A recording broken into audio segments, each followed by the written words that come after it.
salt and pepper and heavy D up in the limousine. Hanging pictures on my wall. Every Saturday, rap attack, Mr. Magic Molly Mall. I let my tape rock till my tape pop. Smoking weed and bamboo, sipping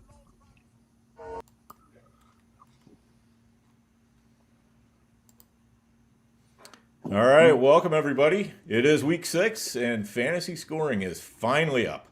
We've got a couple fantasy-friendly offenses on bye, the Vikings and the Rams, and, also the Dolphins and Chiefs are on bye. We might care about those too. But by now, we're starting to separate our good teams from the bad fantasy-wise. If you're in the middle of the pack, you probably need a strategy to boost your productivity. If you're at the bottom, the time has definitely come to start throwing caution to the wind, take some chances. Unless, of course, injuries put you there, in which case you might be seeing a light at the end of the tunnel, depending on how quickly your guys are coming back. But let's get into the Empire. And I guess, guys, we've got a little bit of a talker that happened this morning. Robert Saleh fired as the Jets head coach. So curious what you guys think of that. Good, bad, fantasy implications, all that. I'm going to throw the floor open and see what you guys have to say. Surprise to me. I know that obviously needed to shake something up, but and Hackett wasn't going to be the fall guy because that's Aaron's, go-to guy. But it should have been him because the offense is the problem here. So, I don't know who's going to step in as head coach, but this seems like a team that's desperate to make a shakeup, and I don't know if this was the right move. So we'll see. Yeah, in my opinion, I agree with Chris that I think the offense is the issue here. No creativity. It's just gotten boring. Defense, it's really easy to defend them. There's really no pre-snap. You see it a little bit with Garrett Wilson, but mostly there's no pre-snap motion trying to get the guy open. Breece Hall is kind of I get it. Braylon Allen looks good, but they're not running the ball very well. And Breece, you got to get him going. And there's just been no effort to get him going in the offense. So, but I do think at the end of the day, it falls on the head coach. And I think he probably lost a little bit of the locker room. And they felt that they probably needed to make that decision. I think what happened was you had some players and coaches go to the GM goes to the owner. This is what's going on, take the temperature in the locker room, and they felt they needed to make this move. What was really, Matt, 1 second real quick, what Nelson just said with getting Breece Hall going, okay, the thing that made me sick is that's your bell cow running back. He's the centerpiece of your offense, along with Garrett Wilson, but you got to get him going. The first 2 series, they hand off to Breece Hall. He gets 1 touch on the first 2 drives that the Jets went 3 and out the other day. And then on the 3rd series, they bring in Braylon Allen. So now you're at the end of the first quarter, going into the second quarter already on your 3rd series. And Breece Hall, the centerpiece of your offense, hasn't a chance to get into a groove. Running backs need to get into a groove. All these guys will tell you the same thing. I don't care that he was in and only got 1 touch and you went 3 and out. That's a you problem. You come right back on the 3rd series with your workhorse back and get him into the groove. Braylon Allen, you push him down the side. All right, listen, it didn't work out the first couple of drives. We'll come back to you in the 4th drive. But we got to get Breece Hall 5, 6, 7 touches here in the first, early second before we go to our backup. Breece Hall sitting on the sidelines, ice cold in the second quarter. And it's just a joke the way they are using this rotation right now in the Jets backfield. Matt, I'm sorry. Go ahead, buddy. What do you got? Yeah, I mean, for me, it's also the run defense has not been good this year. And Aaron Jones, I think, was set up for a monster game. Early on, he looked fantastic. But unfortunately, the injury occurred. And on the offense, yeah, it definitely falls more on the offense, without a doubt. It's not just the Breece Hall. I know I'm not going to talk too much on it, but I know what's his name got 22 targets, Wilson. But that connection still hasn't been there. And we'll discuss more on that with the observations.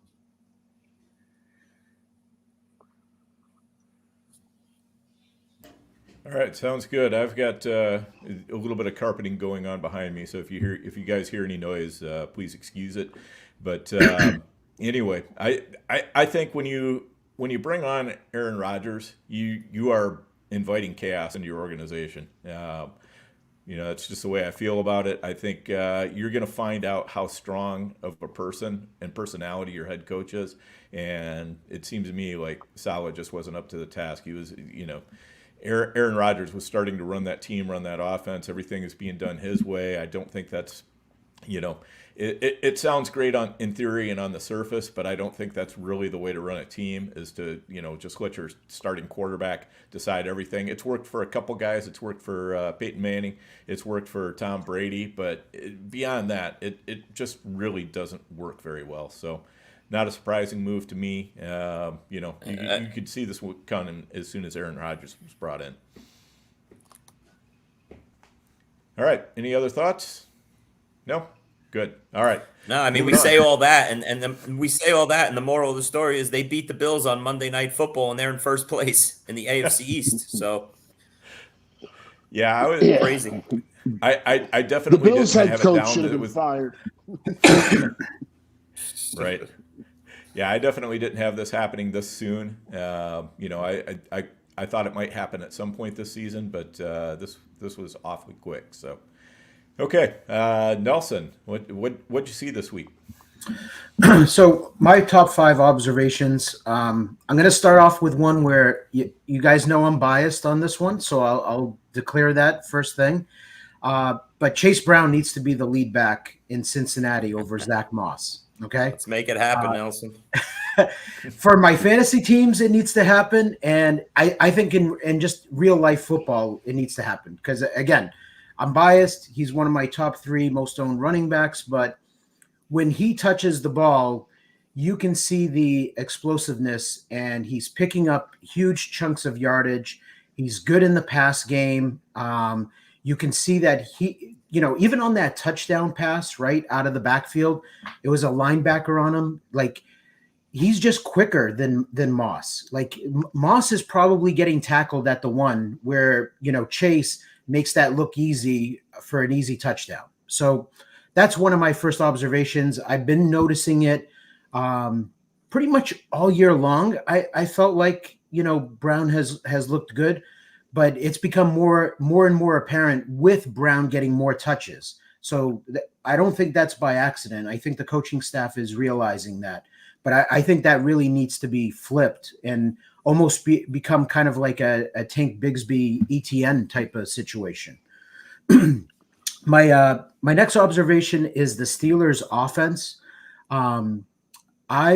This is not a shock to me. I kind of expected the offense to look like this with Arthur Smith as the offensive coordinator, and I'm a George Pickens guy. I'm a homer for George Pickens. Had quite a bit of him last year, but he was a fade for me this year, and it was for this reason. Not in terms of Pickens' talent. It was just the fact that I didn't believe that Arthur Smith gave a shit about unlocking Pickens and his talent and getting him the ball. And it's the same old tired nonsense that we saw with the Falcons and with Drake London the last couple of years. So that's one 59% snap count, Nelson. That's not going to cut it. No. And then, for Tomlin to come after the game and say something about, we wanted quality snaps out of Pickens that, when he's on the field so he can, be, fresh and come on, man, that's total that didn't make garbage. Any sense. Yeah. Total nonsense. So that's the other thing that I would that I've noticed, and I think I don't know if it gets better. I think Arthur Smith is stuck in his ways, and we're just going to have to deal with it. And with Justin Fields at quarterback, and you should have a decent run game. Like Najee, that should have been a game where they did something against the Cowboys in the run game, and that it didn't happen. It just didn't make sense to me. It was so frustrating too, watching like Justin Fields, like unlock the dude. The dude could have ran all over the Cowboys in this game. Even if Najee doesn't have it going, at least Justin Fields, like you got to get him on bootlegs out on the edge. You're missing Parsons and DeMarcus Lawrence, your top 2 pass rushers. I just thought it was like it's a total joke of an offense, very frustrating to watch for me. Number 3 is the Falcons offense. That was from Thursday night, so I didn't want to forget about it. But like that looked like, for us that are heavily invested in the Falcons offense, with London and Mooney, even Kyle Pitts, starting to make a little bit of a sighting. Bijan, I honestly think that he's dealing with an injury, because he's probably the one guy on this offense that I think hasn't looked that great, but he just looks like he's a little bit a step slower. And I wouldn't be surprised. He's been on the injury report, hamstring and shoulder. Okay, and then they take him off the injury report right before the day of the game. Chris and I were going back and forth during the game about this, but the eye test, like it looks to me like he's a little banged up. Nelson, did you notice? Yeah, Nelson, did you notice they weren't really giving Bijan the carries up the middle to take the shots on that shoulder? A lot of his plays were out wide, swing him the ball out wide, toss him the ball out wide, take the load off, getting hit on that shoulder a lot. That's what I noticed in that game with Atlanta.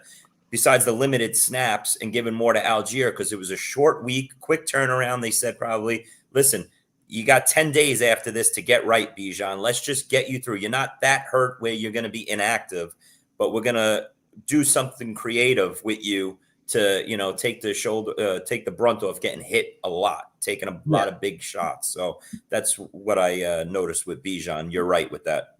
Yeah. So that's my observation, but overall, the offense, like I'm really excited because Cousins is starting to look a lot better. He's starting to look like himself. And Dan, you know all too well, living in Minnesota and everything and watching those games. But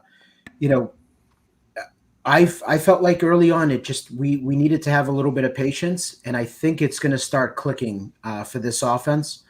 So that was one observation I wanted to talk about. But the key, do not sell Bijan low right now. I would, if I'm in a trading league, I'm holding on to him. I think he'll be fine. And then my last observation is the Bills offense. I think what's happening here is I knew the Bills offense was going to be run heavy. Okay. Once they switched offensive coordinators and they went with Brady, I felt like that's the direction they were going in the second half of last year. That's the direction they're going in this year. They can run the ball, no doubt about it. But I think what's becoming glaring is the fact that none of those receivers are good enough to keep that passing game and keep those drives alive.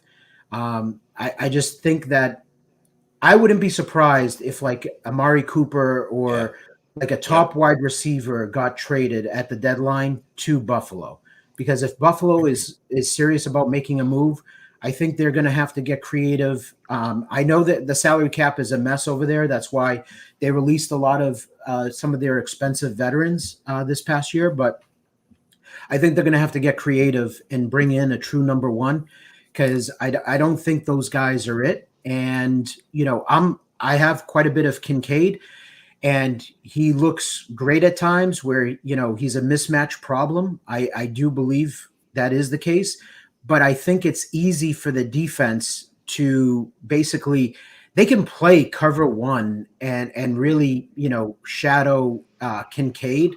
And, none of the receivers are really game breakers. Keon Coleman, I think, kind of got a little lucky with that, short catch and, missed tackle down the sideline for the touchdown. But other than that, Matt Collins is who we know him to be, just a veteran guy, depth piece. Curtis Samuel, same thing.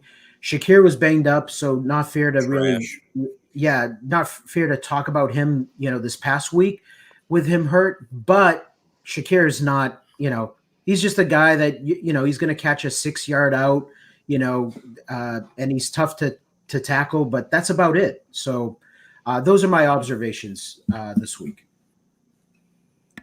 All right, sounds good. We're going to have a quick break here. We'll be right back. DFS getting harder every year, but we're here to make it easier with the DFS Dominator because I know a lot of optimizers keep coming out. Oh, our optimizer. What about this optimizer? But that optimizer. Well, we have a cash game optimizer that leverages the projections from Dario, Billy, the award-winning projections at playerprofiler.com, and builds the best lineups for cash games that have both upside and stability, because that's what you want. It's a couple clicks, boom, boom, boom. You get the best possible lineup for your cash games. But for tournaments, traditional optimizers don't work. That's why we have a Lineup Genius, which takes you through the process of building lineups the way they should be built. Which quarterbacks you want to be overweight on, then building stacks, then setting runbacks, then optimizing, and generating up to 150 lineups that you can easily import into DraftKings, into FanDuel. That's the DFS Dominator. It's only $45 a year, not a week, a year. Just go to Player Profiler, click on the DFS Dominator from the menu, and you won't be sorry.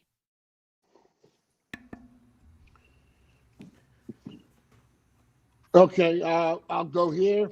My observations, I like to start off with the real football, what I watched. And basically, it's any given Sunday, every week. The dogs are just, they just keep winning. If you're betting the underdogs getting more than 5 points, you are living well right now. Baltimore, Cincinnati, one team's 3-2, one team's 1-4. They could both be 2-3 at this moment. Arizona outrushed San Francisco. So I don't think, I look at it, as I mentioned previously, it goes in quarters. The first 4 games, the next 4 games. I think after week 8, 9, you're going to feel a lot different than you did feel about these teams right now. My second point is, with all these wide receiver injuries and these, especially Nico getting hurt, another top wide receiver, the top 3 running backs being, underwhelming, to be kind. I think zero RB was probably the way. I know there's been some big aging running backs that put up some huge numbers, but you need that wide receiver depth. Especially if you're playing an NFFC, where you got to start at least 3, you probably want to start 4. Not having that 5th wide receiver early on, I think hurts you. Not building that depth in, like the Wickses or the Downses in the double digits. My third observation was pretty much what Nelson said, so I'll make that one quick. Josh Allen looked like rookie Josh Allen, but there were plays to be made that just weren't. Mac Hollins, he shouldn't be targeted half a dozen times in a game, but is wide open.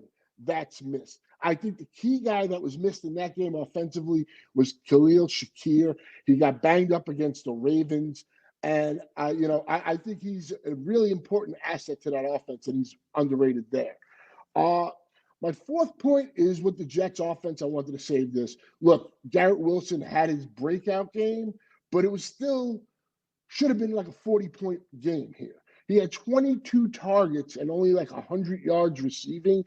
Rodgers missed him on what was a touchdown late, which would have gave him the lead. It was wide open. So that's still got to get better. And my last take here for the weekend was, in an alternate universe, the Raiders would have signed Joe Flacco in the offseason, and Brock Bowers is probably the number 1 pass-catching option in the league right now. Because, what he's doing as a tight end, and they just have terrible quarterbacking in here. But I think that offense just needs to be revolved around him. The running game's terrible. The number 1 wide receiver is going to get traded. So that's my take. Yep. All good points, Matt. And I'll pick up right there where you left off with observations, because my first observation is everything is falling right for Brock Bowers and Travis Kelce to be the top 2 tight ends in fantasy this year. With Devontae Adams looking like he'll never play another snap.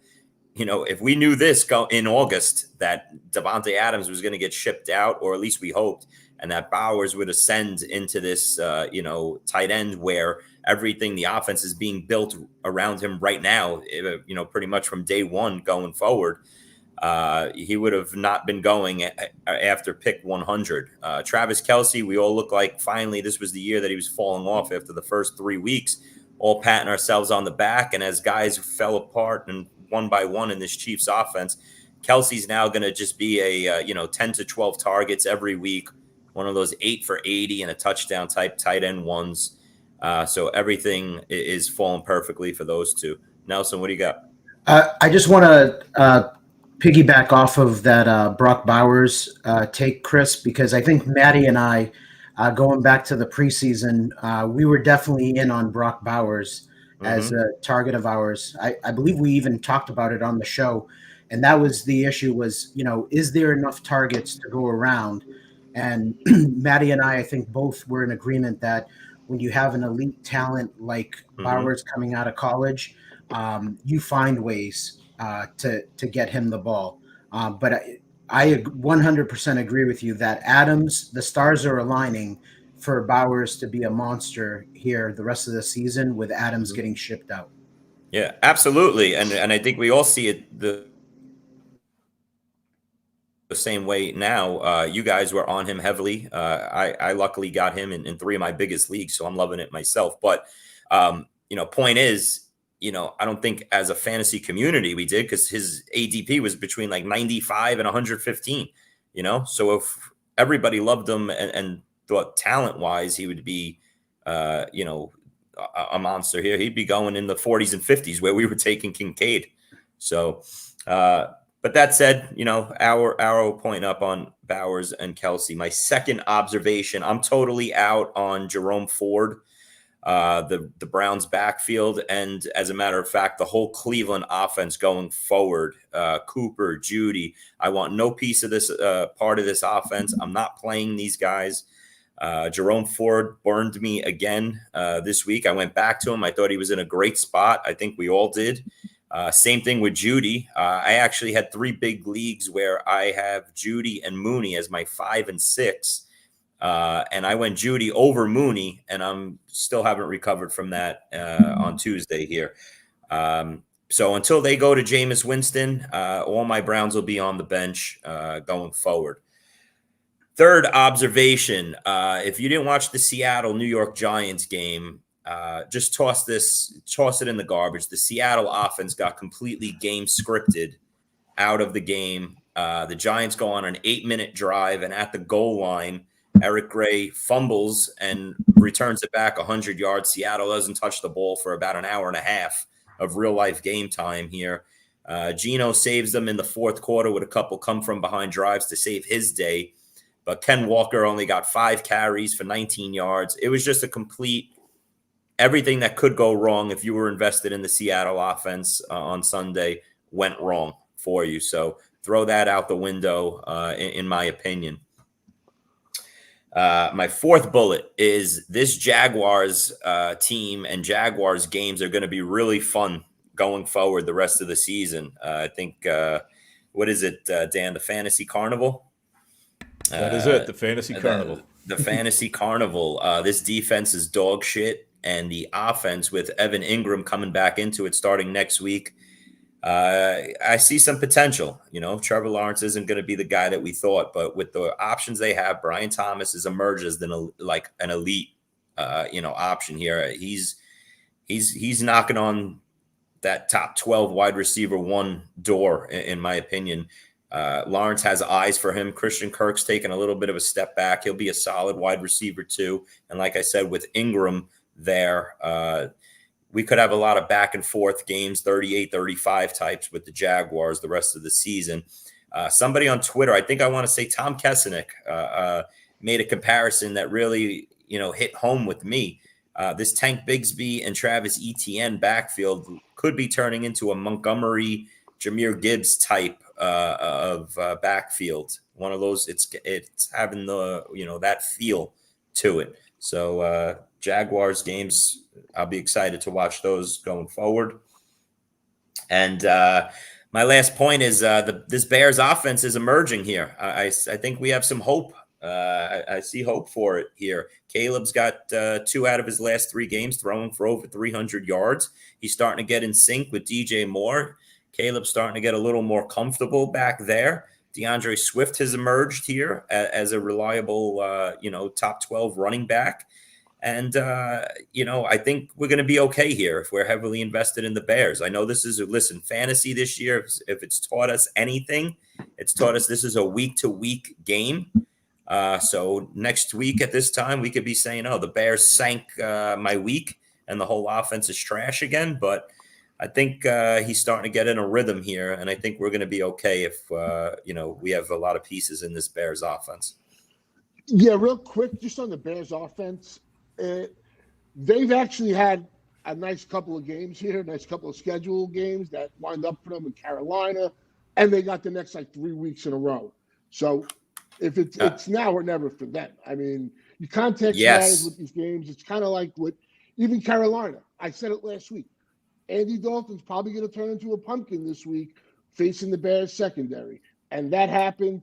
And when we get to the Fantasy Carnival game, I'll bring that up again.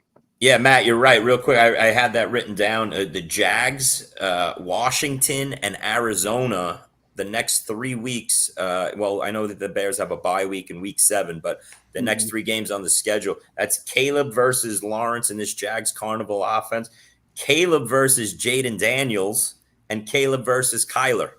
Let's get busy here, guys. I think, to one of your points, we have 5 weeks down. Teams are starting to get in a little bit of a rhythm. We start seeing what's going on here. I think we're going to start seeing more games like the Atlanta-Tampa game, the Baltimore-Cincy game, where we have some back and forth with some good offenses here. So let's hope that we see some big-time fantasy production moving forward. Definitely, and I just want to piggyback on something you said, Chris. And this is kind of my first observation. Brian Thomas Jr. He is a man. I did not draft enough of him. If Trevor Lawrence can start stringing together some competent games like he did last week, seriously, he could. This guy could be a league winner. We're calling him BTJ. I don't know. Maybe we should call him BTO because he's taking care of business. Secondly, let's talk about Mark Andrews. We hate to talk about Mark Andrews, but really things went about as well as they possibly could for him as far as game script goes this past week. They had 42 pass attempts, 3 touchdown passes that all went to tight end. What did he get? He got 5 targets, 4 catches, 55 yards, no touchdowns.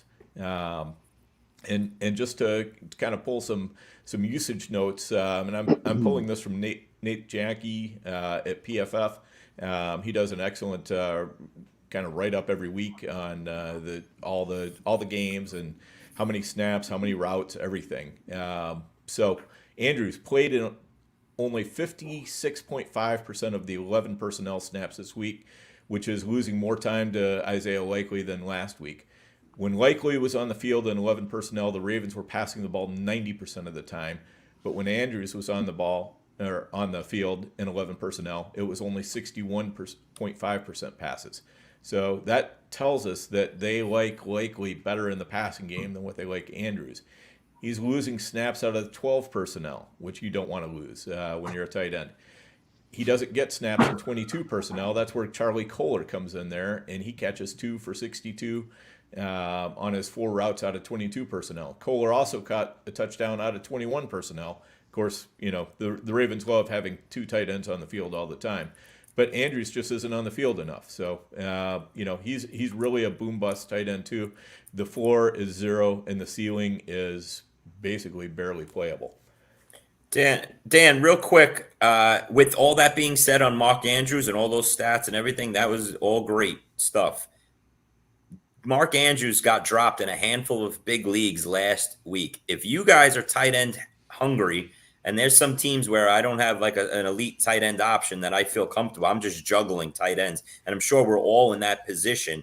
Mark Andrews available in big NFFC primetimes or on FFPC leagues. What's the bid? Is it because are we going to say, hey, listen, it's going to turn around and we're going to go all in on a big bid on a Mark Andrews, that a big name in a big offense, we drop the bag on him, or we don't like what we're seeing and it's a small bid and that's that. How do you guys react to Mark Andrews on the waiver wire this week? For me, it's a small bid. I don't like what I'm seeing, and it doesn't seem like it's going to get much better this year. They really want to run the ball with Henry. That's because this was a perfect script. And if this is what he does on a perfect script, I mean, hopefully he gets some touchdowns in there and all that kind of stuff. But I just don't see that he's anybody that you can count on any more than the scrubs you're probably already running in and out of there. All right, Nelson, sub 150, sub 200 bid or over 200 bid? No, way over. Way over. Way over. Okay. And here's my thoughts on that. Okay. If Hunter Henry and Conklin a few weeks ago are going to go for 200 plus bids, okay, and take the shot. then this past week Tucker Kraft is going to go for $200 dollar bid. I think that Mark Andrews, who I believe, again, let's go back to the comparison of Bijan. Something's not right there. Yes. Okay, Yeah. there's some type of injury. The car crash, Nelson. Remember the car crash right before the season started. You don't know how that affected him. Well, And he's type 1 diabetes too. Okay. So, Yeah. but he's always had that under control, his whole career. Mhm. But something's not right. Something's going on. That makes no sense where he all of a sudden is, a part-time player. So I believe that as the season goes on, he could get back healthier, and the bid I would be going aggressive. And if I'm in shambles at tight end, that's my out. I'm looking at, there's not going to be another tight end that's going to emerge the rest of the year. I'm just going to I'm going to shoot my shot, and I'm going to take it with Mark Andrews and hope that this ends up working out later in the season. yeah, I mean, agree. For me, Matt, what do you got? I still think, is he fully recovered from that devastating injury last year? This might be where he's getting slow walked by the Ravens, and then we see like mid-season, that second half, where he can take off. I don't. But that's Yeah, but Matt, that's the reason. To Nelson's point, is that's why you dropped the bag on Mark Andrews available, because you're not finding that on the waiver wire. I am We need- in total agreement with Nelson here. I totally agree with him, and I'm just saying. The other point is, like he's mentioning the car crash and diabetes. I don't know if he's fully recovered. It takes that time. He's got to get into that game speed and all that. I think they're slow walking him, and they're looking at the big picture. Correct. So yeah, I would be. And he might be totally washed. He really just might be washed. Too. But to me, the reason why I brought up the topic is seeing him available in some big leagues on the wire. That's the shot you have to take. It might completely bomb out, but you could wake up in week 11 and all of a sudden your Zach Ertz, Ty Conklin tight end position that was just, you were making, trying to get by with it each week, getting 5 points. You could have Mark Andrews dropping 7 for 80 and a touchdown every week as your starting tight end. That wins you your league or an overall because you got him off the waiver wire. So that's Dan, sorry to jump in on you there. I just thought it was a good talking point, but back to your observations. That's what it's all about, is to, if there's a conversation to be had, we're going to have it. So that's where we go with this show. Yeah. I guess I'm just I'm a little bit more down on Andrews than you guys this year. I really, the fact that he had that tightrope surgery last year, it's really scaring me off from this year. Now in FFPC, where just no tight ends ever come available on the waiver wire, I'd be more tempted to just, if I'm in a bad place, I'm going to go ahead and throw in and hope things get better, because there probably isn't a better hope coming along on the waiver wire. But in the NFFC, honestly, I never really have much of a problem streaming tight end in NFFC once the bye weeks start, because then, people will drop a tight end before they'll drop almost anyone else. And tight ends are one of those positions that's more dependent on the defense that they're facing. Some defenses are just sieves for tight ends. We watched Kansas City last night. Juwan Johnson and Foster Moreau have done nothing all season, and they play Kansas City, and all of a sudden they're totally involved in the offense. Both of them looking better than Chris Olave. So I feel comfortable in the NFFC just saying, you know what, I'm going to let somebody else waste their money on Andrews. But again, that's just me. I'll be the guy who's going counter to the other three of you. That's fine. I agree with you, Dan. That's usually been my strategy if I punt a tight end. But I think this year is unique. Again, on Wednesday night, when 10 p.m. Eastern hits, and I'm looking at those fab bids, and I'm seeing Hunter Henry go for 230, 250. And then this past week, Kraft, I get it. Things were aligned. He's coming off a good game. And listen, he was tight end one, this week. So like it worked out. But when you have a Kraft going for 200 plus also, Kate Otten, that was kind of like my second target. I had Kraft ahead of him, but I needed a tight end to stream. Kate Otten went for some decent money in NFFC. So the way I look at it is that streaming option is not as it's hard to execute when guys are just firing on these like middling type of tight ends. And, we saw it with Conklin and Hunter Henry. So that's my thinking is if Andrews is available, I'm just going to go and fire on the guy because my strategy of trying to stream, Juwan Johnson, like, listen, I like him. He could develop as the year goes on, but you take a guy like that and you put him in your lineup, more likely than not, he's giving you a 0 than, a 10 plus point game. So that's my only thing is I've noticed the tight end landscape has changed this year. Yeah, and I agree. I mean, I think if you want him, you're going to have to, unload the clip on him for sure. I'm just saying in FFC, I feel a little bit more comfortable, because, I look at guys like Hunter Henry and Tucker Kraft as being guys that, were being picked up not to stream, but guys were looking at them as this might be my long-term solution at tight end. Whereas you could have gotten Juwan Johnson going up against the Kansas City defense for a song this week. And that's the difference between, to me, a streamer and somebody that you're trying to go out and purchase with the idea that they're going to be on your team for hopefully the rest of the year if they don't get injured, and that hopefully you can put them at least some of the time in your starting lineup. I think those guys are always going to cost more. It's, if you're willing to get down into the bottom of the dumpster and stream, it's a different story. And different people are different ways about that. If you don't feel comfortable streaming tight end, and a lot of people don't, I would definitely say unload the clip. For me, I feel pretty comfortable down there, so I'm okay just, scratching along and waiting to see if anything pops that was unexpected and happens to happen on my lineup. Kind of like, how we just kind of keep rotating around at the bottom of the roster on, a couple running backs or a couple wide receivers or whatever. Tight ends can kind of be the same way. So, anyway, anything else on Andrews? That's it. I think we covered it. All right, moving on. Chuba Hubbard, he's not going away quietly. I think Brooks is a legit talent, but Hubbard is out there playing for a contract. He's a free agent next year. He's a 3-down weapon, and he's going to allow the Panthers to ramp up Brooks slowly. So I think that, if you got Hubbard, you should be holding tight on to him. If you're in trading leagues, you're not going to get anything for him because everybody sees Jonathan Brooks coming down the pike. So nobody's going to give you anything for Hubbard. I would just hold him on your team because I do think he's going to have value for quite a few weeks yet, if not the entire season.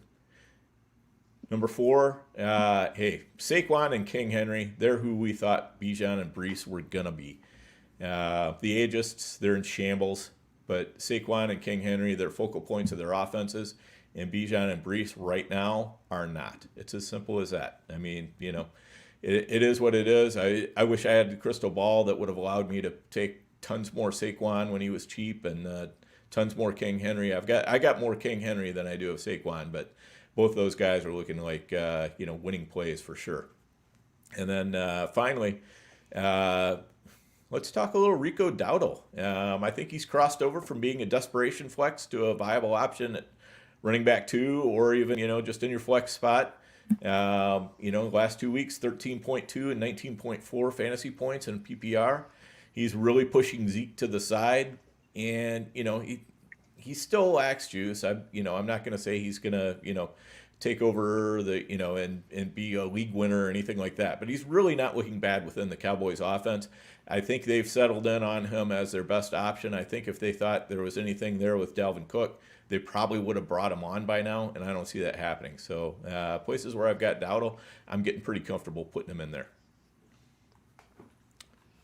Okay, and let's move. Let's talk a little bit also about players whose stock is moving up or stock is moving down. Again, last week we finally had some good fantasy scoring. I'd like everybody to give us a player that was a winner for week 5 that looks like it's going to continue for the next several weeks, and one player that kind of fell flat last week and we think might continue to disappoint there. So, Matt, why don't you lead us off here? Yeah, my stock up guy is Josh Downs. He's my number 1 owned wide receiver. We spoke about it in the preseason. That last year, it kind of got interrupted, that rookie season. Up until that injury, he was pretty much neck and neck with, their number 1 receiver. So at this point, he's coming off the last 2 games, 21 targets, 17 catches. Now, I know the Flacco factor has really buoyed this, but I was drafting him on the assumption of him being A-Rich's number 1 guy. Those two are extremely tight. Those two, have the connection already. I mean, I'm hoping Flacco stays in, but they spent the number 5 pick overall, so A-Rich is going to come back when healthy. But I am not determined by that. I remember having a tweet I sent out. I think it was Jacob Gibbs who was talking about Downs, and I said he is the poor man's Zay Flowers and Tank Dell. And rest of the season, I think, he's with those guys in the same conversation. My stock down guy here, it's got to be Olave. I mean, there were other options too. But the fact that through 5 games, and I was pretty high on Olave, I was high on the Saints offense for the reason that after 2 weeks, everybody was going crazy. Clint Kubiak was going to be a lot of motion and all that. And I figured this is a guy that could get the 150 targets plus and all that. But in 2 games, he's giving you 3 points through 5 weeks. That's basically a 0, from either your 1 or number 2 wide receiver at worst that you were taking. Like if you started Breece Hall and Chris Olave, that's not after 5 weeks, you're not in the place you thought you were. Oh, real quick before I go. So now Spencer Rattler, does he get the start? I mean, I can't see them going to this guy that they put in. I just assumed it was the end of the game. They were out of it. But I mean, Rattler maybe can save this going forward. Yep, could be. All right, guys, we're going to pause real quick for another quick commercial, and we'll be right back.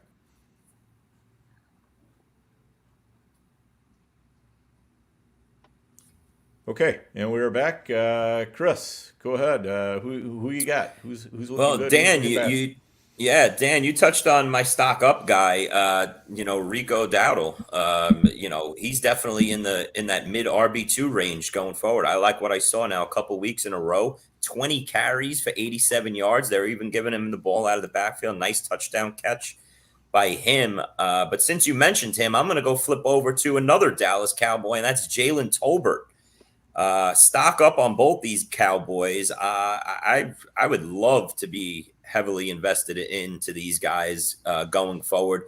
Parsons and Lawrence out. The Cowboys defense is falling apart left and right. Although I don't know how we could judge the Cowboys defense based on looking decent against a Steelers offense the other night, but their schedule looks good.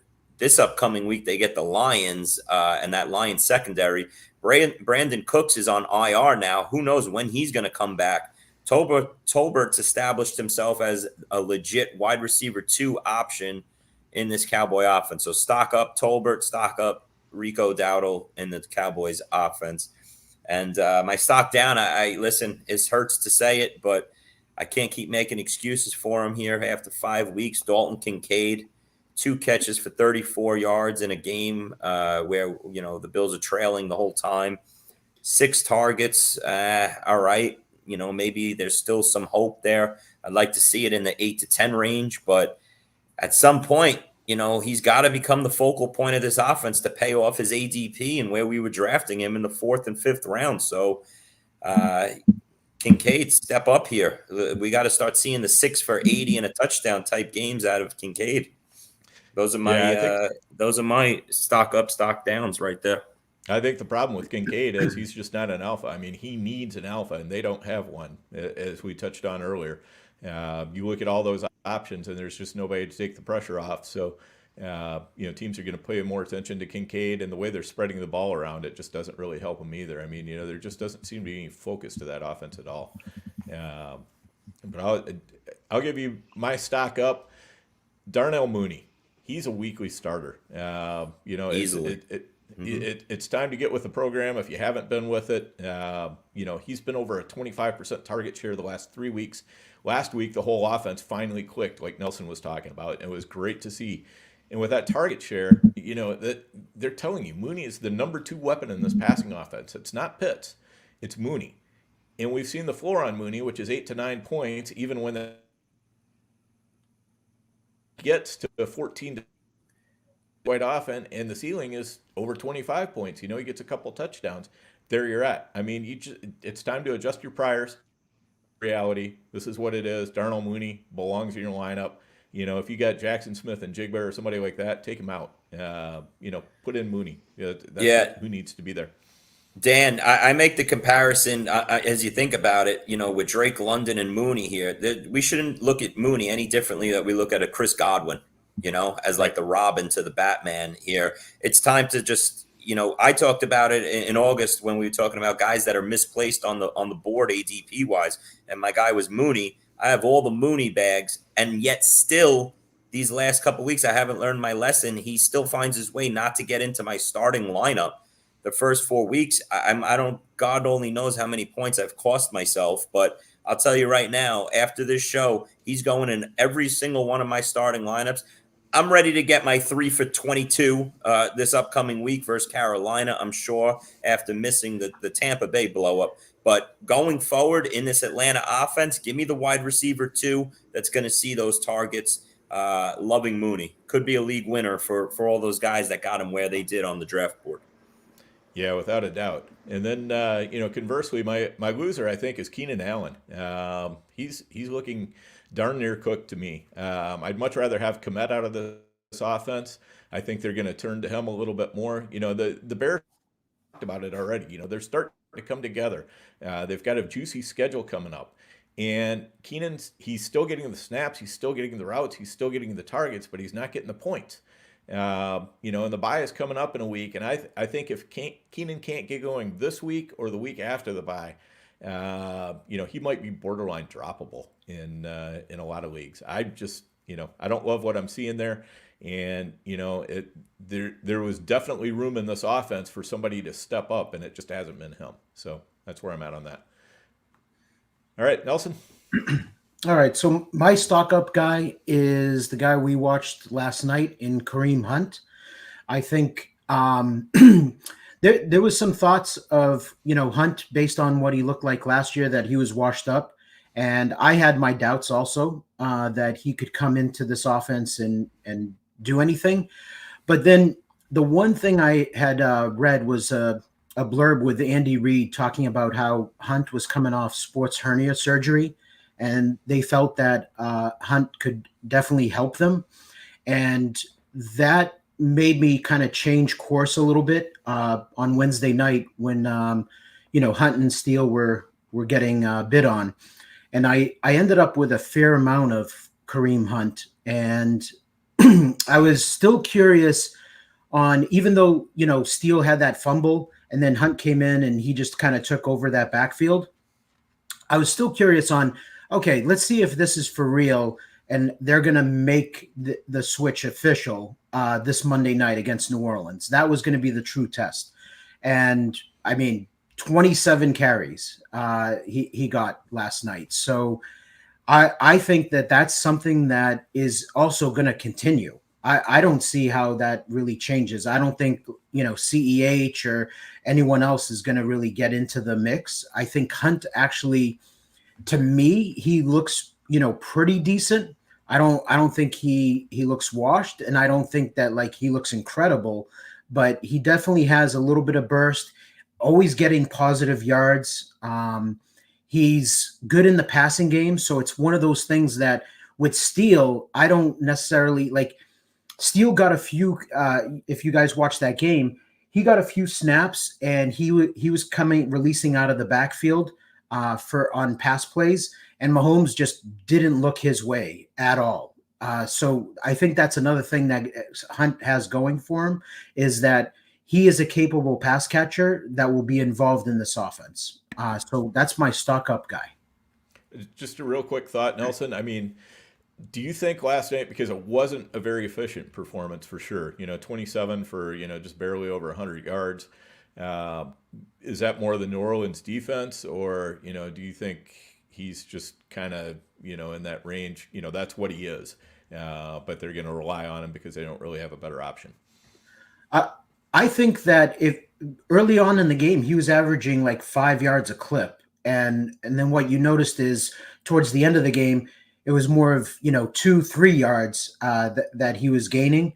And that was because, they're trying to salt away the win. And New Orleans is playing, for the run a little more than they were in the first half. So I think that changes the numbers. But at the end of the day, like him getting 18 fantasy points, like one thing I've learned, here's the thing that I've learned that's humbled me through the years is I've been a big proponent on looking for the explosive player that has the juice per se, and he doesn't get the touches and he's just not getting the volume. And I've learned over the years that even though I might feel a certain way about a player, you can't deny with NFL coaches who they're using is who they're using. And fantasy points, I don't care at this point. I don't care how I get them in my lineup, but those 18 fantasy points I'm taking all day over a Jerome Ford, who I think has the juice, is good in the pass game, but they're not using him. Cleveland's not using Ford the same way that Kansas City is showing you that they're going to use Hunt. So I just look at it as like, hey, I'm going to move forward and assume that Hunt's the guy here moving forward. Mm-hmm. Go ahead, Chris. No, Maddie had something. Maddie, sorry, you're on mute, Maddie. Matt, mute. Yeah, I got it. I'm sorry about that. Just sticking on KC for a second. I was actually encouraged by watching that game. I think the bye came at the perfect time for them. The fact that Mahomes was taking shots down the field, and Juju looked better than I expected. I gotta say that. That was one of the biggest surprises. So just the Kansas City offense, I think this bye for them with the unfortunate Rice injury on top of the Hollywood Brown injury, I'm actually a little enthused by the offense going forward. I think we can see better things. And remember, Rashee Rice didn't start popping till like week 12, and I think Worthy could possibly get there before that. That's my take. I'll be surprised if that happens with Worthy, but I'll say this: the bye week, Amari Cooper needs to be in a Chiefs uniform by tomorrow. You have the bye week. You have a week and a half, 2 weeks here to get any wide receiver you want and trade for into your building. Learn the playbook. It comes at the perfect time. Each day that goes by where the Chiefs don't make a trade here for a wide receiver, it's probably not going to happen until the deadline. And, I can't see this Chiefs I'm not watching this Chiefs offense going forward like this. It's too dink and dunk. Mahomes' numbers should have been a lot better last night. If Juju catches that ball in the end zone that turns into an interception, it's a 8-point, 9-point swing right there. But this Chiefs offense, going forward, they got to get somebody in the building. But they did have they were in the red zone, like 9 times last night? They should have scored 40. And even after the game, I was listening, and there's a clip from Worthy, he's like, this is the NFL. I'm picking up things every week. And like I'm saying, I think the Juju factor really helped them. I agree. Cooper would make sense. Adams, it seems like they're offering a 2 from what I'm hearing, but the Raiders don't want to do that with Kansas City, which is understandable, I guess. I guess it is, but not really. Oh, he's never going. He's never going to Kansas City, in my opinion. I'll be shocked. Yes, I'll be but shocked. Chris, Well, I'm not Cooper's gonna their stand- target. No, I'm not. I'm not going to stand for the Xavier Worthy slander. I'm sorry. He was, Yeah. Did you like he was- seeing Xavier Worthy take 2 balls off his face last night? Dan? Well, yeah, but he was also Mahomes wide open looking at deep him like, and the pass interferences. that so- first one was pass interference. That Yeah. wasn't pass interference. Yeah, I'll give you absolutely. The guy So- never looked back. You got Guy it. was on He's still a top of rookie, Chris. Give him a couple more weeks here. They're gonna right. work him in. And what we heard from Andy Reid, I don't know if this is just coach speak or what, but at the end of the game, he said we're pretty happy with who we have in the building right now. We're gonna go with it. Maybe that's what you say because you don't want to get raked over the coals for a trade, but also it might be true. What do you think the Juju bids are this week, guys? Yeah, it's People already got a on lot all more my expensive. lineups. I mean, I've already got him. You can't have him. Yeah. Yeah. I got him for $1 or $2 in a couple big leagues like 2 weeks ago, just speculating when all the injuries happened. But That's Yeah, the kind of he's- guy you want to he's speculate moving up on, my man. depth chart. I can tell you that much. Yeah, Yep. wherever he's available, he's going to go for whatever Whittington went for last week. Earlier in the year, Tyler Johnson, guys like that. So you're probably looking at Juju after that performance. He's anywhere from like 200 to 400 is what I'm expecting. Maybe you get a little discount because they're going into a bye week this week, Nelson. But Yeah, because a lot of people that they always- want instant gratification. Right. When they spend up on a player, they want to be able to put him in the lineup the following week. So maybe a tiny discount, Chris, but I think you're going to see some heavy bids tomorrow. And Nelson, what a real dilemma for everybody going in, because the waiver wire is as bad as it's ever been through the first 5 weeks this week. I'm going through my waiver wires last night, today. I'm like, whoa, there's not anything this week. But I'll say this, now you got to risk dropping the bag on Juju if you're a wide receiver needy, and then making possibly a trade throughout this bye week. So now your money can really get blown up if they do make the trade for a Cooper or a DeAndre Hopkins or whoever else. So you're weighing a lot of different things with those Juju bids besides not having him available for week 6. No, absolutely. But I think the teams that are struggling with their, wide receiver 3, maybe, flex play, whatever, I think you're going to see those teams are going to have to take that shot on Juju, because these type of receivers, they come along every week, right? You have a blow up game and people, go crazy with bids.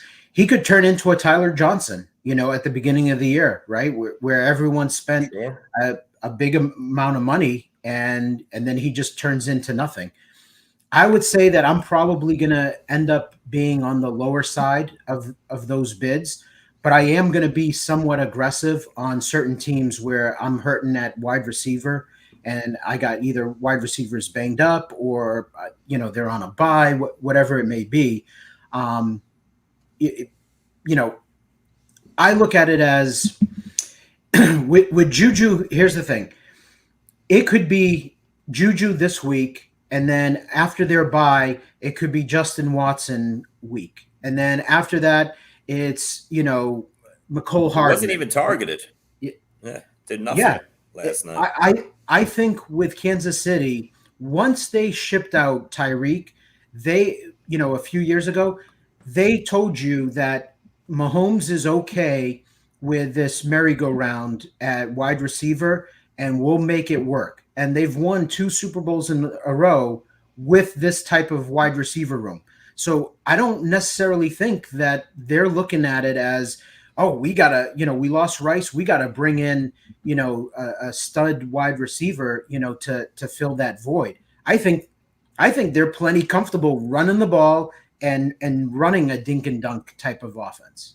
Yeah, and guess what? Now with that Schefter conflicting report yesterday, guys, I don't know where we all stand on that. I think it came out. He said something like, "Is optimism for Rice? Maybe he's not going to be out too long, and then like season's over." I have to go back and read through that, but maybe the Chiefs are like, "Hey, once they get this, I think Rice is getting a procedure done today. Is that correct, guys? Do we know? Yeah. But And then my you're gonna see- understanding is LCL, we're talking months of him being out. So I'm pretty comfortable dropping him.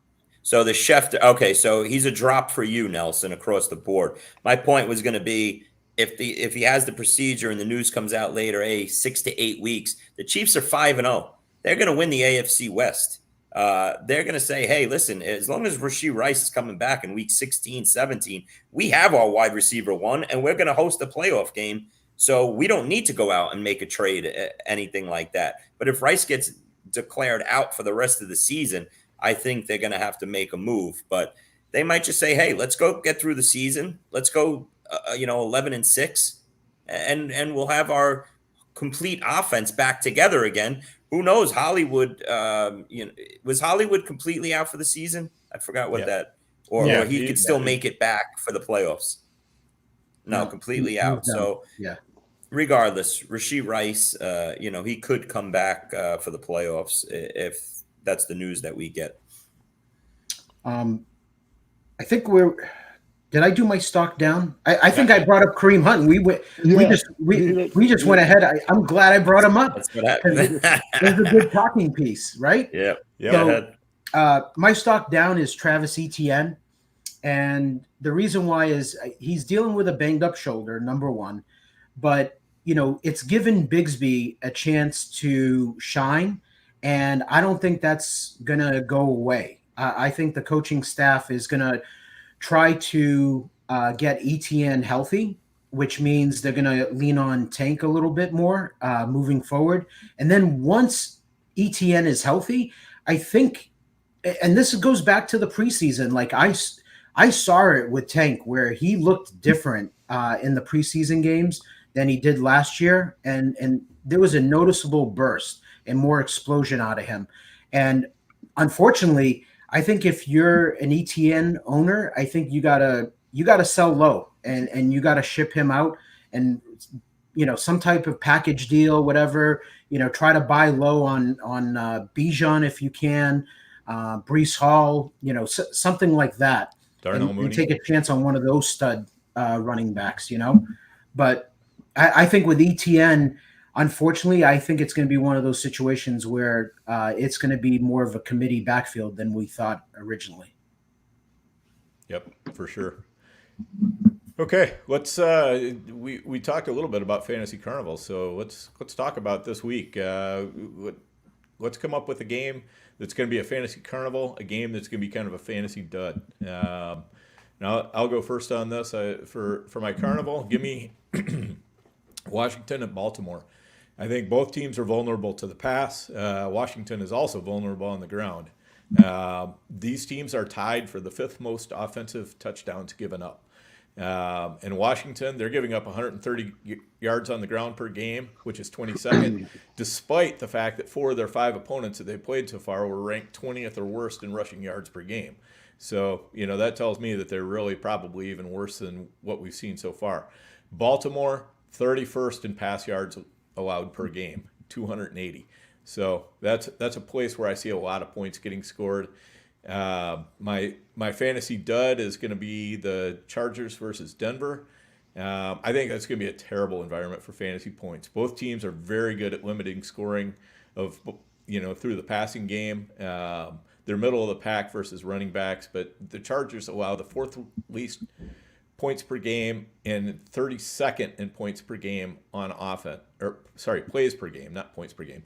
They allow the 4th least plays per game and the 32nd most, and they have the 32nd most plays per game on offense. I have a hard time getting that one out.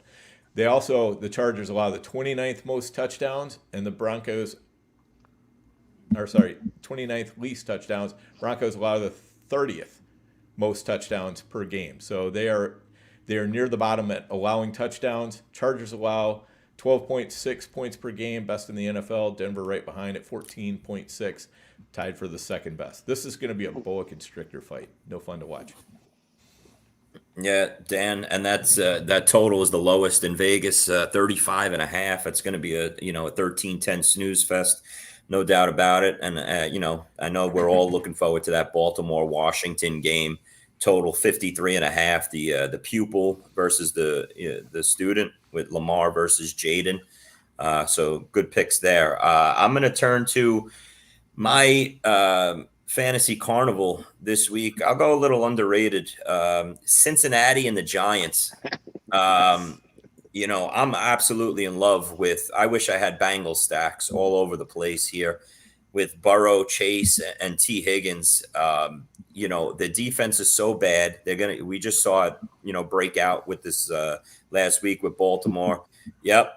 I'm coming there, Nelson. That's right. Danny Dime stacks, Chris. Danny Dime stacks. On the flip side, I'm liking this Giants offense, what they got done in Seattle. And now you bring our boy Malik Neighbors. Let's all, moment of silence, bring him back this week. Hopefully there's no issues there. You got Wandell emerging as a nice PPR wide receiver.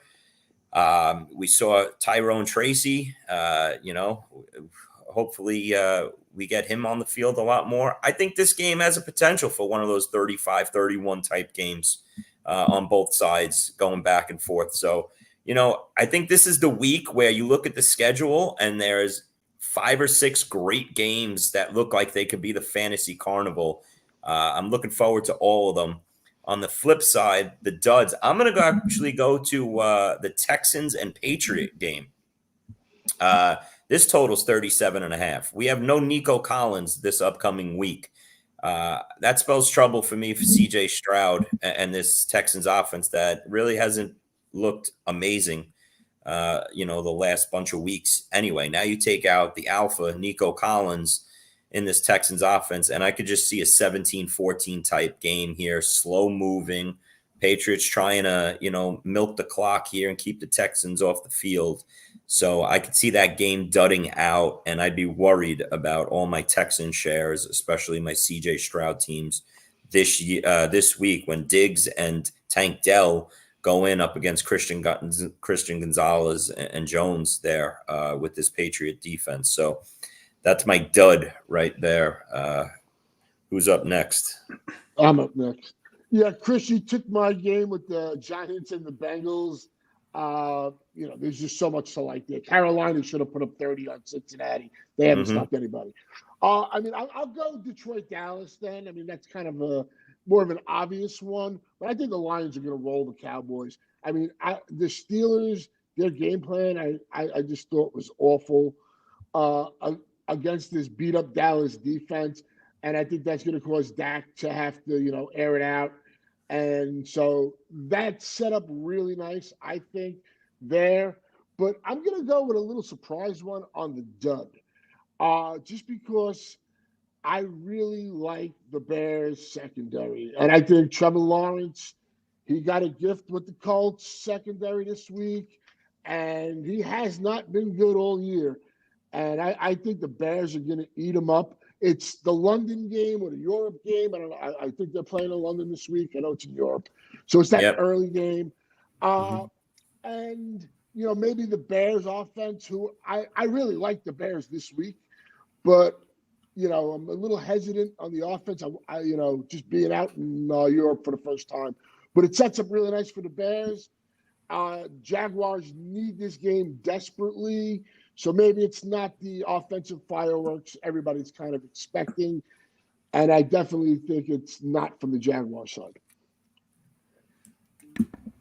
All right, Nelson. Okay. All right, I'm going to go with maybe a little bit of an under-the-radar game that I think could be really high-scoring, and it's the Thursday night game with the 49ers and Seahawks. Yeah. I actually think these defenses actually haven't impressed me of late. And I know that the Seahawks are a little bit banged up, but, when the Giants come in and pretty much, put up, 29 on you? And, the 49ers just you would think that their defense should be a little bit better, but they haven't impressed me. So I could see where this is like, Debo gets involved more, because I think Ayuk being on the outside might struggle a little bit and it's Debo going to be. always kills Seattle, Nelson, just to jump in there. Just in recent memory, Debo always kills Seattle. So go ahead. Sorry. Yeah, no, listen, I think that's the last 2 weeks he's gotten like 9 touches, I believe. Mhm. So I think this is going to be this get right game where they get Debo involved. I think you're going to see Mason. They're going to run the ball.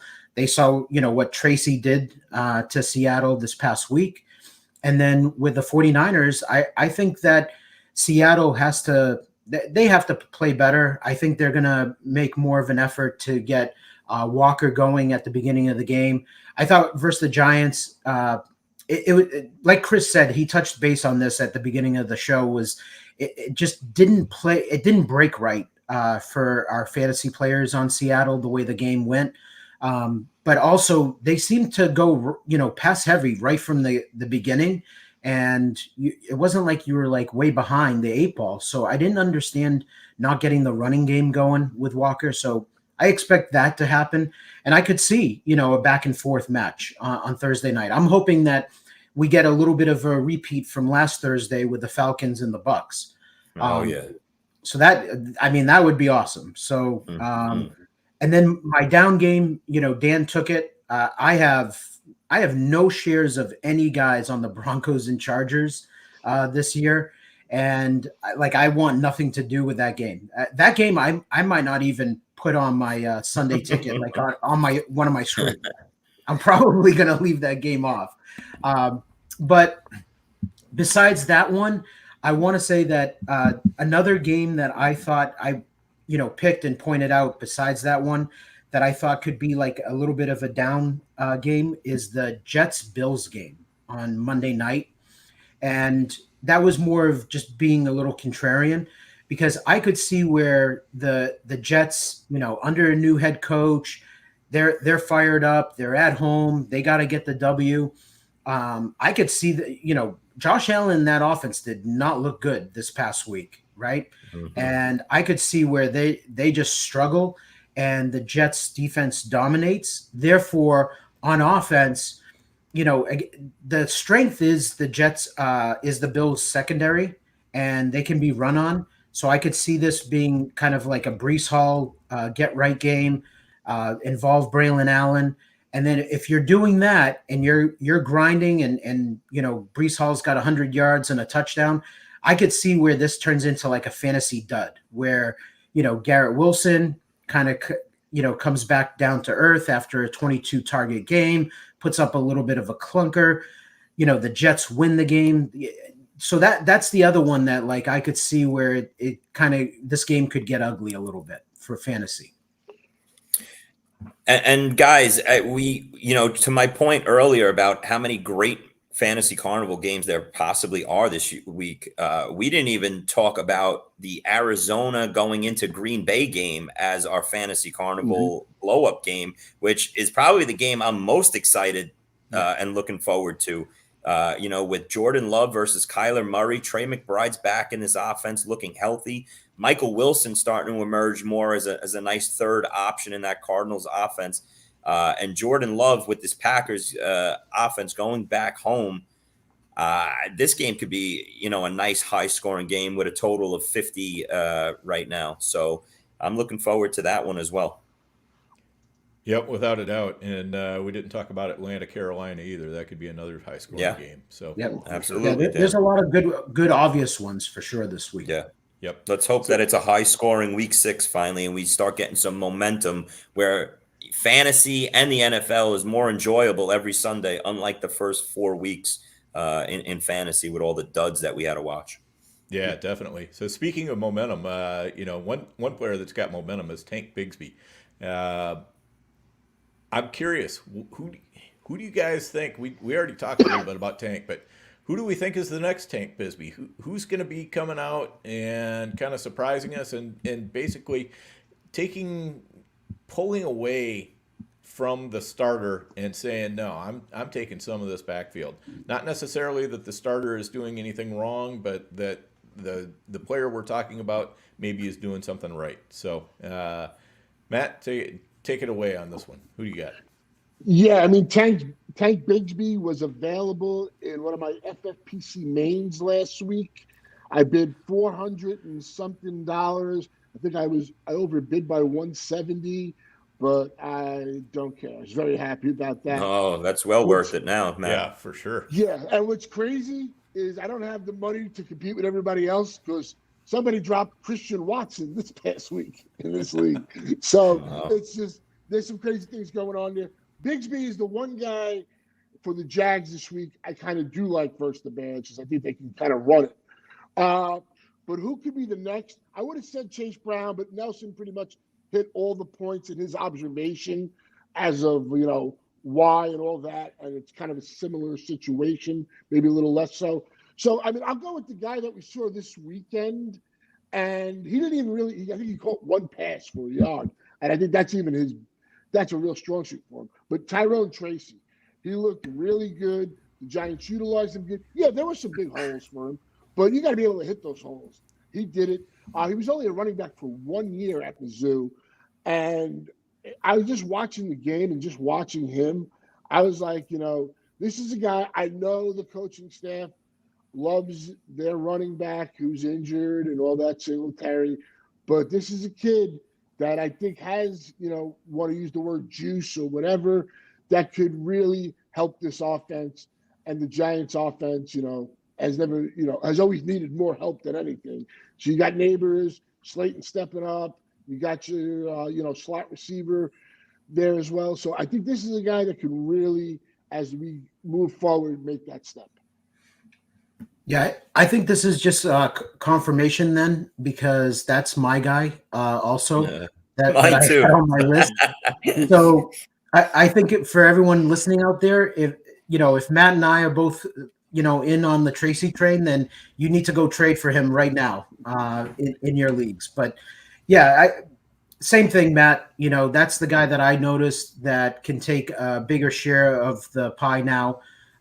He looks explosive. He's got that burst.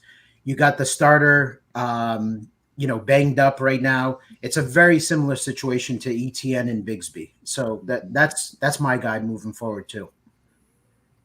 Chris, same for you. Yeah, that was my guy. Shit! If you wanted, overpay for Tracy. listen, guys, I've been sitting here for 2 months. Go trade for Tracy.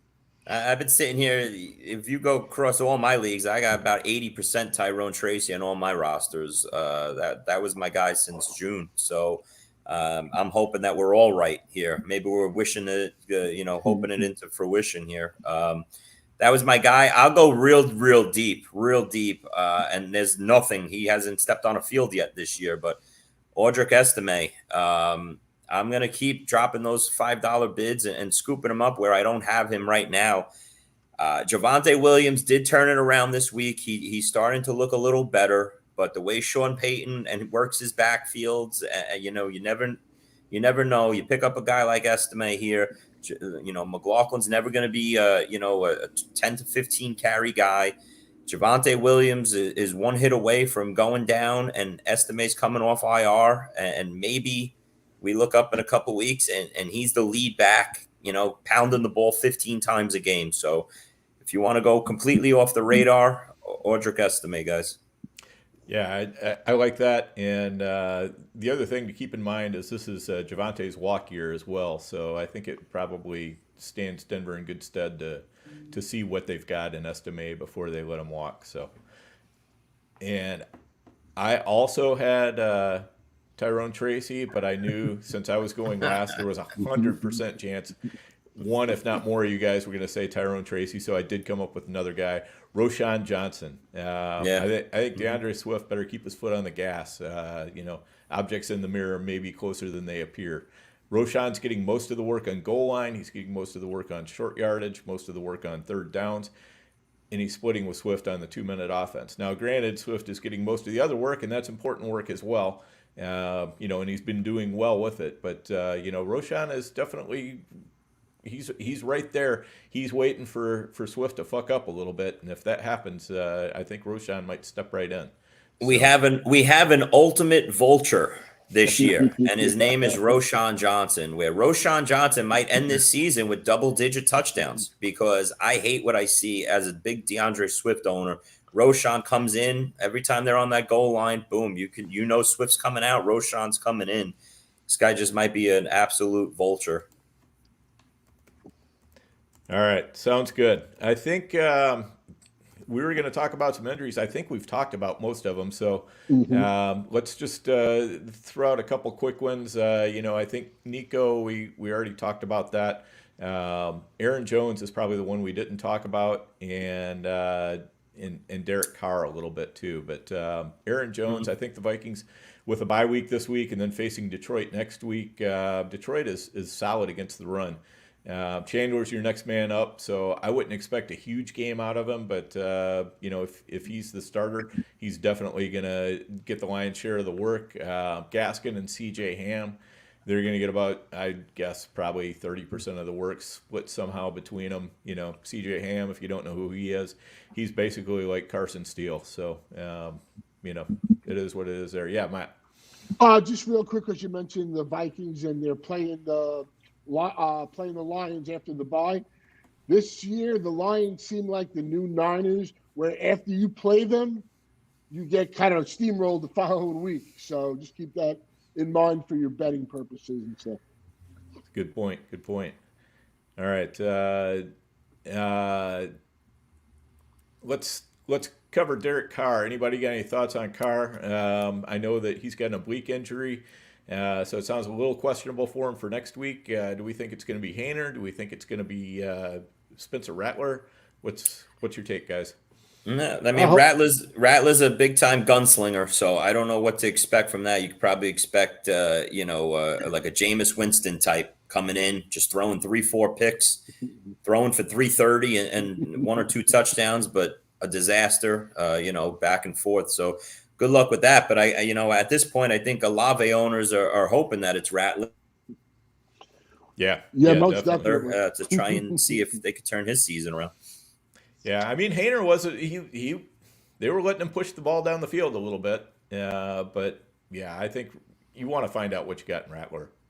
Haener, is probably not the answer. So. Okay, so let's given that, let's just segue right into this week's must starts. What we want to do in this segment, guys, is everybody give one non-obvious player at each position that we feel has a decent chance of cracking the top 12 at his position. So, whatever it happens to be, a quarterback, a running back, a wide receiver, and a tight end. We'll all do one of those, and we've been letting Matt go first all the time. It seems like, so we'll let Nelson go first on this one. All right, so my top 12 quarterback that I'm going to lock in all my lineups this week is Kirk Cousins. I think he's got the momentum going from last Thursday, and then this week going up against Carolina. Who basically, that defense just gives it up to everybody. I got to have Cousins in my lineups this week. So that's who I have at quarterback. At running back, I have Tony Pollard. I think that Pollard coming off the bye week, I think it's a good situation for them with Indy. Indy has not looked good with their run defense. So I could see Pollard having a big game. So he's going to be another guy that, maybe not so obvious guy that I'm going to lock into my lineups. At wide receiver, this one's obvious. You're starting him, every week in our fantasy lineups. But Deebo Samuel is the guy that I'm just predicting a big game, monster game out of him. So no matter what, you're starting him, but I think he's got a chance to put up a really big game. So. I like him. And then at tight end, I think with Nico, I think Nico's going to be out most definitely. And I like Dalton Schultz. So I think he's kind of like the stream tight end of the week. I think against New England, I think they're going to Diggs. We talked about this a while ago. Christian Gonzalez is the real deal. He might be the best lockdown corner in the NFL. right now from what I've watched of him. So I think those receivers are going to struggle against New England, and I could see Schultz being that guy that catch it. He's probably going to see, I would say, double-digit targets, and 7 to 10 balls, and maybe catch a touchdown. So Schultz is definitely a guy that I'm looking at either acquiring on the waiver wire tomorrow, wherever he's available, and stream him at tight end. So those are my guys. All right, Matt, hit us. I mean, for me at quarterback, it was going to be Caleb, but he had his big week last week versus Carolina. Another great matchup. I'm going to go Danny Dimes here as we talk. I just think this is going to be a shootout. You got to love the setup here. We talked a bunch about Tyrone Tracy, so I'm going to pass off on him. Who the hell did I have? I didn't write it down, but we'll pass on him. Wide receiver, Tolbert. Chris mentioned him earlier. I think the Lions, pretty much roll the Cowboys this week. He's got 5 fewer receptions than Lamb. He was talked up by Dak early in the preseason about the guy that he spends the offseason with usually breaks out. We're seeing it. He's got 2 games where he's been out-targeting CeeDee Lamb. So it's a perfect setup there. And tight end for me, I'm going to just, the under-the-radar guy was mentioned a little earlier. Not an obvious take, but Cade Otton. He's been involved in this offense. He's got 8, 9. He only got 4 against the Falcons, but he's been that third receiving option. So that's the route I'm going to go here. All right, sounds good. I think at quarterback, I'm going to take Caleb Williams. We talked about him earlier, but he's got the Jags in London. I think he can put together a pretty good game again. Jags are terrible against the pass. We know that. So I like his chances. Hopefully the trip to London doesn't derail what they're putting together there, but like that one. For running back, I really want to say Bijan or Brees, but supposed to be under the radar there, Dan. Yeah, well, I think they're getting under the radar. That's the problem. But here, I'm going to go with one that's really under the radar. That's going to really feel gross, but there might be something there. Najee Harris. Everybody's expectations are cratered. You all probably threw up in your mouth a little bit when you heard me say the name. But the Vegas defense is terrible, and it's possible Najee's going to get a huge share of the work again. I think Dallas kind of got their run defense fixed a little bit, so I think Najee might be able to get rolling. This might be the only time he can use him, but this might be it.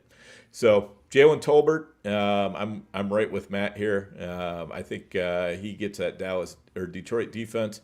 They're giving up a ton of points to wide receivers. It's probably going to be a shootout. I just love the spot that he's in, and I'm agreeing with Nelson on Dalton Schultz. I think that's a great spot for him as well. What do you got, Chris? Finish this off here. Yeah, so I'm not going to touch on the quarterback because you guys all took mine. Kirk Cousins, Daniel Jones, and Caleb. Under the, I don't know, they're not under the radar, but to hit the top 12. Running back, Nelson hit my guy. That was Tony Pollard. I'm going to go to my second option here. Rachaad White got banged up late in that game versus Atlanta. Let's see what he does. But I'm going to try and get my Bucky Irving shares into some lineups this week. So Bucky Irving, a little under the radar. Wide receiver, when we left off with this Chargers offense, Ladd McConkey, to me, was starting to emerge to be what I thought I was hoping he would be when I was drafting him in August. You have Surtain's going to eat up Quentin Johnson or whoever else they put outside. I could see this being a Ladd McConkey 8-catch game across the middle and underneath for the Chargers to move the ball through the air. I'll also throw out Michael Wilson, like I said earlier in the show, versus Green Bay secondary. He could come up with a nice double-digit performance, I think, in this Arizona high-scoring game versus Green Bay, hopefully. Dalton Schultz was my tight end, just like the rest of you guys. I think it sets up absolutely perfect, for a Dalton Schultz game here. But I'm also going to go back to a guy that's been really slowing down. He should have had a bigger game this past week. But Zach Ertz, I think, reemerges here. He had 6 targets. He could have had a bigger game. Jaden missed him a couple times. Should be trailing versus Baltimore as 7-point dogs. If you're going to be playing behind all day, Jaden's going to have to find a reliable second target besides Terry McLaurin. I think Zach Ertz could sneak out a nice top 6 tight end week here. All right, makes sense. And I think that's going to do it for our show. We're at an hour and a half already, so we thank our audience for being with us. I know some of you guys had some questions in the chat and all that, and I just want to say if you're looking for help, we'd love to help you here on the show. Most of the time, we're struggling enough to get through the material that we have without hitting questions. But if you're looking for that help, let me recommend the high stakes package over on FTN. Nelson Sousa runs that. Nelson, you want to give us a quick commercial on that? Yeah, sure. Again, we're into the season now. So it's more of, lineup and waiver wire help where I can help you guys. And we have the Discord chat, which is a big feature because it gives access to not only myself, but also Vlad Sedler. It gets involved in there and, offering his thoughts. And then just it becomes kind of a good community of, fantasy players, helping each other out and giving their opinions of, players, what's going on in the game. And I know on Sunday, sometimes it turns into an event session, when, a player gets injured or not having a good game. But it's really cool too, when our players that we're heavily invested in put up monster games. And that's what it's all about, is getting excited for those kind of games and weeks. So, I think, Vlad and I, again, I've talked about this before. We have, both a Fab article that we post on Tuesday afternoons, and I think it's the best in the business in terms of being able to get good quality content on what players that you should be targeting on your waiver wire in your leagues. So definitely go check it out and subscribe. Real quick before we sign off, I just wanted to say last week, every fantasy analyst, including myself, you had to love the matchup, was, touting Wicks, and it was Slayton who was the, pickup savior. If you got Slayton and you didn't, if you didn't have Wicks on your team, then you could add him in, because I don't think he was available in most of these high-stake leagues. But Darius Slayton was a sensational Fab pickup, especially if you were a Malik Neighbors owner. Yeah, no doubt about it. That was one that I wished I had picked up a little bit more of. It was a 1 weeker and it was cheap. You could probably get them for $5 or less. So. Oh, and the other thing, Dan, I just want to add, just to toot my own horn a little bit, but sometimes it's not just about giving you like the right player to start in your lineup, but it's also fading, bad chalk is what I call it. And Antonio Gibson, I was getting a lot of lineup calls about Antonio Gibson being named the starter, Stevenson getting demoted.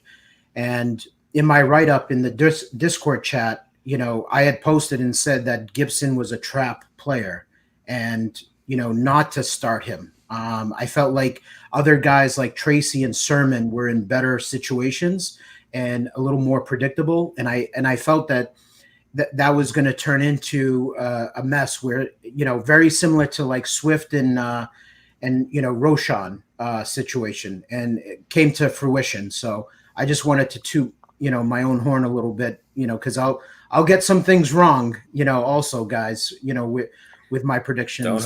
Don't hurt your shoulder, Nelson. No, I got to have surgery, man. Don't dislocate it. I was patting myself on the back so hard on Sunday afternoon that I heard it. I got to have surgery now. Oh man! All right, guys. Well, we gotta get out of here. Thanks everybody for tuning in. Check us out next Tuesday, 11 o'clock Eastern. Make sure you hit the like button, subscribe to the Player Profiler channel. That definitely helps us out. If you're listening to us on iTunes, give us a 5-star review. We appreciate that as well. But just, whatever you do, enjoy yourselves this week. Get out there. We've got a big week coming up. Let's make some good lineup calls, get the right guys in there, and we'll catch you all next week.